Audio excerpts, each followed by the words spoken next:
দক্ষতা উন্নয়ন ও প্রশিক্ষণের মাধ্যমে বেকার যুব সমাজকে জনশক্তিতে পরিণত করা এবং আত্মকর্মসংস্থান সৃষ্টি করাই আওয়ামী লীগ সরকারের প্রধান লক্ষ্য।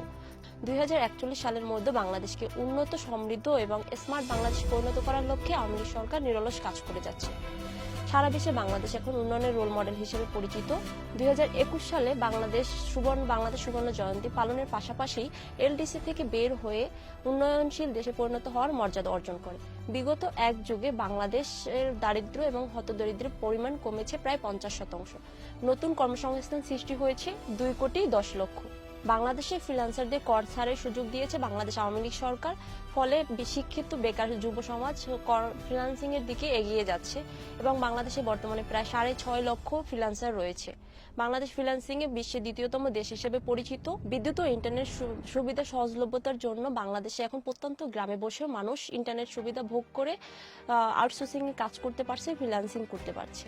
ফলে বাংলাদেশে ফ্রিল্যান্সারদের গ্রহণযোগ্যতা বাড়ছে এবং বাংলাদেশে ফ্রিল্যান্সারদেরকে আইডেন্টিফিকেশন কার্ড দেওয়া হচ্ছে, যার ফলে তারা ফ্রিল্যান্সিং এর সুযোগ সুবিধাগুলো ভোগ করতে পারছে। ডিজিটাল বাংলাদেশ বাস্তবায়নের ফলে বিজনেস প্রসেসিং সেক্টরে বাংলাদেশ সমৃদ্ধশীল দেশ হিসেবে পরিণত হয়েছে। বর্তমান 2008 সালে এই সেক্টরে আয় ছিল $4 মিলিয়ন, রাজস্ব রেকর্ড। বর্তমানে এই সেক্টরে আয় দাঁড়িয়েছে $68 মিলিয়ন।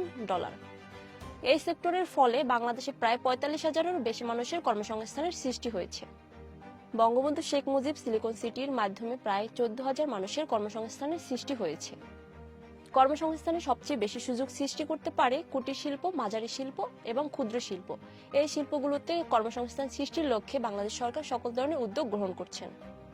গ্রামের তরুণ যুব সমাজের শহরমুখী হওয়ার প্রবণতা কমাতে আত্মকর্মসংস্থানের সৃষ্টি করার লক্ষ্যে বাংলাদেশ সরকার সর্বত্র সহযোগিতা ঘোষণা করেছেন। সহজ শর্তে ক্ষুদ্র উদ্যোক্তাদের ঋণ প্রদান করছে আওয়ামী লীগ সরকার। আগামী 5 বছরে 2 লক্ষ যুবকদের মাঝে 750 কোটি টাকার যুব ঋণ বিতরণ করা হবে।